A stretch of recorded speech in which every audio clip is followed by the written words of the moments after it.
Ladies and gentlemen, meine Damen und Herren, señores y señoras, mesdames et carrères, mesdames et messieurs, here we are. We are ready to go. It is the first game. It is the quarterfinals. It is Special Andre's tournament series. And it is the first game of tonight's series. It is Beastyqt against WhiteRa. It is a TVP best of 5 series. This will be the first best of 5 series tonight. But if you're wondering why is Beastie playing, why is Tarzan not playing, and Tarzan is having some he just let's say he unfortunately he was not able to attend the series, and I was not able to postpone the match because of this date, and so I got Beastyqt here as a replacement for Tarzan. I mean, he should be a worth opponent for WhiteRa as well, so we will have a TVP series anyway with a very good Terran player anyway, and he's playing against WhiteRa, who's spawning at the Red Protoss here at the 3 o'clock location. Beastie as the yellow Terran at the 12 o'clock location. The first map is TSL Metalopolis, so no possible close ground positions. You can only spawn close air or cross positions. And yeah, so the second series will be Night End against Nurtio, and the third series will be Moro against Star Eagle, and then we got a fourth series as well. So don't worry, we got a lot of games ahead of us today. So let's just hope for some entertaining games, and let's see what Beastie is doing here at the 12 o'clock. Going for the barracks right now, going for the refinery as well. Of course, a common opening. He might go for some Marauder pressure or some Reaper action. WhiteRa, when is he getting his second guess will be one of the questions, of course. His first guess actually is a little bit late here. He's on 70 supply and just finished with the first gate, so let's see where this is going. Before the game started, we had some fun in the lobby regarding the special tactics, and I mean, I am a hipster nerd in that regard, because I was making fun of WhiteRa's special tactics in the last year, a month ago, and like 4 or 5 weeks ago, everybody, oh, special tactics, WhiteRa. I'm just saying, I was the first. Anyway, so, cybernetic score, of course, nothing too unusual. Beastie just scouted here, spotted that there was no Vespine geyser here, number 2, but he still can run around because, yes, the Zealot will not be able to do anything, but the cybernetic score will just allow him to go for the Stalker. But Beastie leaving this base right now, he himself is going for the Reaper, like I suspected, of course. Hopping off this cliff, hopping on this cliff will allow him to get into this base pretty fast as well. And yeah, so if there are any troubles with the stream, try the low quality stream. This also is not working, try the stream on own 3D TV. And if you got any questions, feel free to ask. We got a lot of helpful people in the IRC. You can join us on IRC and chit-chat with the others a little bit. Very nice people always there. It is Special Andre on QuakeNet, so if you got an IRC client, or you just can access it via the web chat, it's no problem as well. And what do we see by Beastie? Okay, it is an expansion, so 1 Rex Reaper into Command Center, into double barracks. And we see WhiteRa going, oh, does he actually? Might he go for it? Because he's going for a Twilight Council. Let's just see how much gas he does have. He might go for some DTs here. I'm not too sure about it. And yes, he will go for some DTs. The probe is already waiting here. And he will have enough gas pretty soon right now. And Dark Shrine should come up any second now, and here we go, Dark Shrine it is. So DT rush by WhiteRa, and this is a smart thing actually, because when he was in the base of WhiteRa, Beastie was with his SCV, WhiteRa waited so long to get his second assimilator.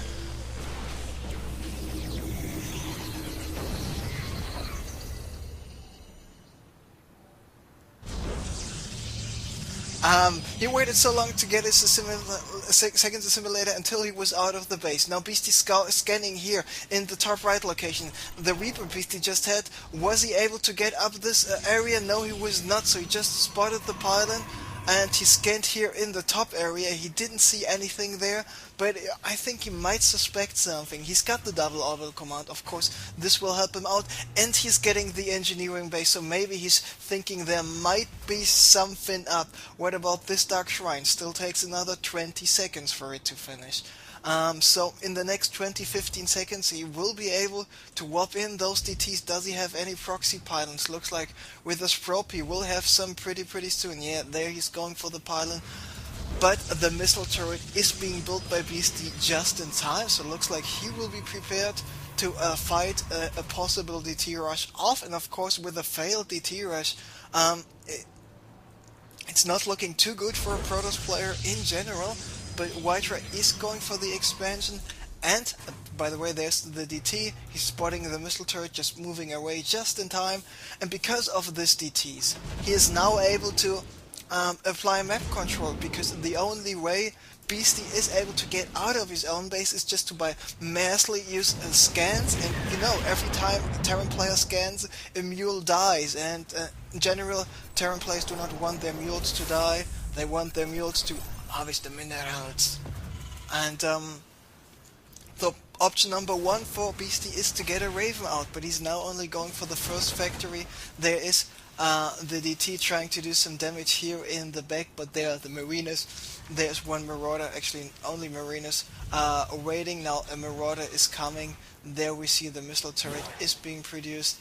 And I mean, WhiteRa, he's really careful. He killed 2 SCVs here. But that's basically everything, and he killed another Marine, of course. DTs one-hit those Marines without the combat shield, and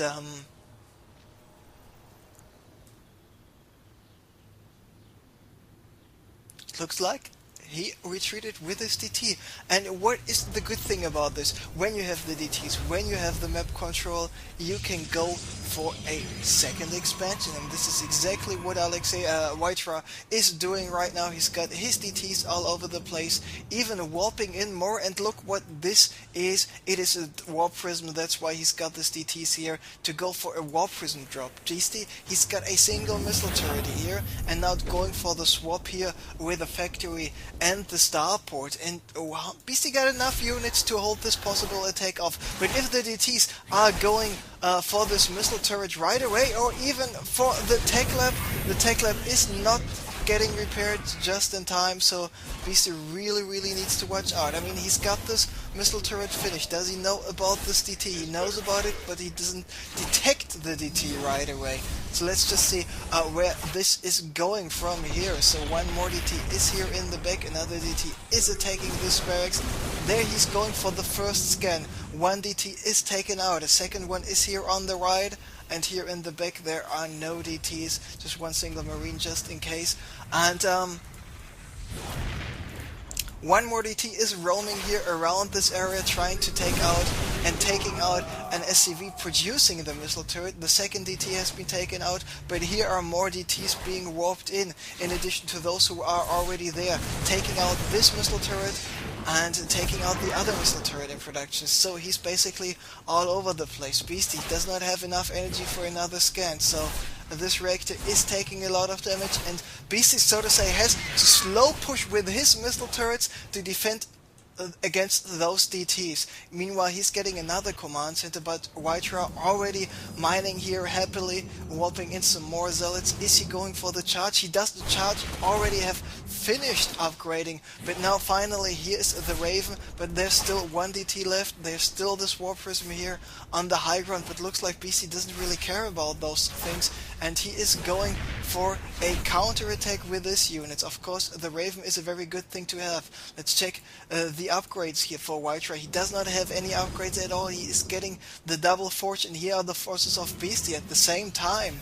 In the main base, there are still more DTs trying to do some damage, and Beasty simply does not have any idea about this warp prism, but now he is attacking the natural expansion of a WhiteRa. This Raven is awaiting their charging zealots, of course, will not be enough against all those Marinas and Marauders. BC now moving in with a medivac, taking out the super important pilot, unpowering 5 of those gates, and here are the charge zealots in the back right now. Point defense drone has been deployed. Beasty trying to micro the shit out of his units. Looks like he will be successful. Still got many Marines left, still got enough Marauders left.